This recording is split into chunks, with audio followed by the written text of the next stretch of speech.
Hammaga salom do'stlar. Do'stlar, bugungi videorolikimizda sizlar bilan XNX brokerdan ro'yxatdan va verifikatsiyadan o'tib olamiz. Do'stlar, ro'yxatdan o'tish uchun mana shu brokerda havolasini video tagida hamda kommentariyada qoldiraman. Bemalol ro'yxatdan o'tib olsangiz bo'ladi. Bu yerda mana biz registr degan tugmaga bosib, hozir sizlar bilan birgalikda ro'yxatdan o'tib olamiz. Do'stlar, ro'yxatdan o'tish uchun biz mana bu joyga, birinchi joyga counter degan joyga O'zbekiston davlatini tanlab qoldiramiz, ya'ni O'zbekiston desangiz mana kelib chiqadi. Ikkinchi qatorga o'zingiz foydalanadigan email pochtangizni yozasiz va uchinchi qatorga esa parol yozasiz. Bu parol 8 dan 15 talik bo'lsin. Misol uchun katta harf, mayda harf hamda misol uchun turli xil sonlar va misol uchun turli xil belgilardan foydalanib parol qo'yib continue degan tugmani bosib olamiz. Do'stlar, endi keyingi bo'limda bizlar bu yerda aytib o'tyaptiki, demo hisob yaratamiz yoki realmi deyapti. Bu yerda biz real akkaunt tanlab qoldiramiz va hozir sizlar bilan keyingi bo'limga o'tamiz. Do'stlar, mana biz ro'yxatdan ham o'tib bo'ldik. Endi sizlar bilan verifikatsiya jarayonini ko'rib o'tamiz. Verifikatsiyadan o'tish uchun complete profil degan tugmaga bosasiz.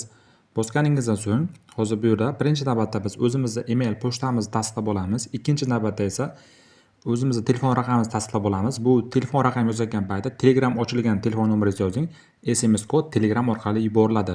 Va uchinchi navbatda esa o'zimizning shaxsiy pasport ma'lumotimizni yuborib, get started now degan tugmani bosib olamiz. Do'stlar, endi mana bu bo'limda qarang. Birinchi qatorga o'zimizning ismimizni, ikkinchi qatorga familiyamizni hamda tug'ilgan oy sanani hamda bu yerda biz davlatimizni tanlab qoldiramiz, ya'ni O'zbekiston davlati hamda jinsingizni tanlab qoldirasiz, erkak yoki ayol deb.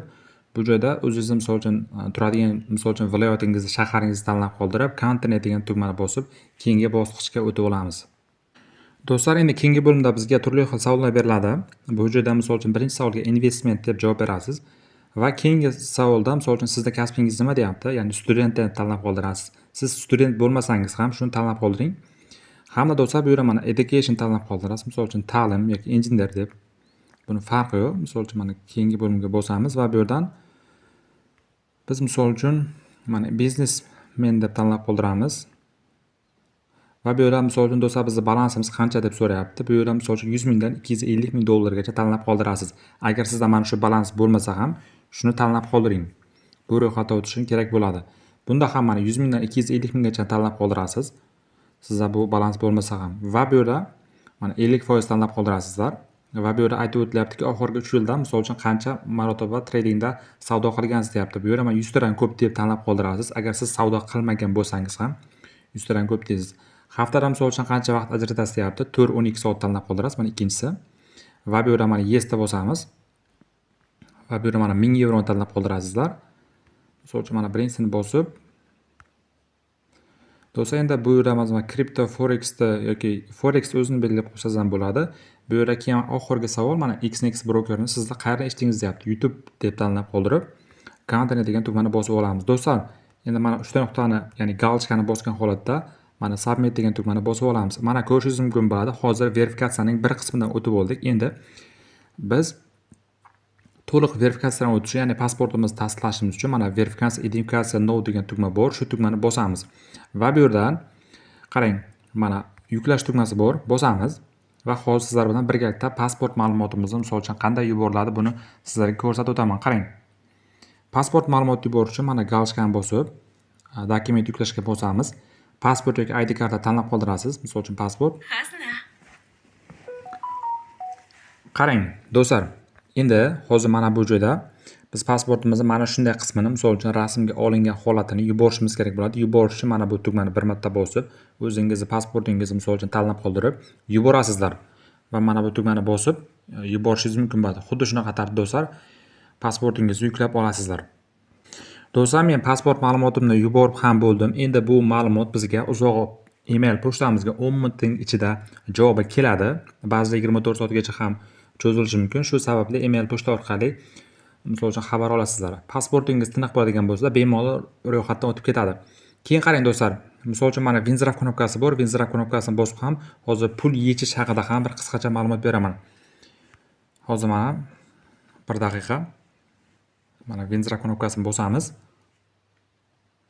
Do'stlar, mana qarang, pul yechish hozirda mana Binance Pay'ga yetsak bo'ladi. Hozirgi paytda misol uchun mana hozir mana bu misol uchun kriptolar yopiq. Do'stlar, bu kriptolar yopiqligi sababli qarang, sizlar misol uchun pasport ma'lumotingizni tasdiqlangandan so'ng hali misol uchun javob kelgani yo'q. Tasdiqlangandan so'ng mana bu joyda complete profil degan tugma chiqadi yana bir marta. Shu joyga ikkinchi marta sizlar my.go saytidan yashash ma'lumotingizni yuborasiz. Ya'ni yashash ma'lumotingizni misol uchun skrinshot qilib olasiz. Yuklab olgandan so'ng skrinshot qilib yashash ma'lumotingizni yuboradigan bo'lsangiz my.go saytiga kirib olib, ma'lumotnomalar bo'limida bor, shuni yuborasiz. Sizda mana bu ochiladi do'stlar. Bemalol ochiladi. Xuddi shunaqa tartibda misol uchun keyin bemalol misol uchun mana biz kriptovalyutalarga ham yechib olsak bo'ladi yoki Binance Pay'ga ham to'g'ridan-to'g'ri yechsa bo'ladi. Qarang, endi hozir sizlarga akkaunt bo'limiga o'tib, hisobimizda MetaTrader 5 ga qanday qilib qo'shishni ko'rsatib o'taman. Qarang, bu joydan biz mana My Accounts bo'limiga kirgan payt mana shu nuqtani bosamiz va mana Account informatsion degan tugmani bir marta bosib, hozir hisobimizda qarang, MetaTrader 5 ga qo'shish uchun mana bizga server nom bergan. Mana shu server nomini nusxalab olamiz. Hamda loginni ham nusxalab olamiz. Bu bizga hisobimizda MetaTrader 5 ga qo'shish uchun kerak bo'ladi. Hozir sizlar bilan MetaTrader 5 ga kirib olamiz.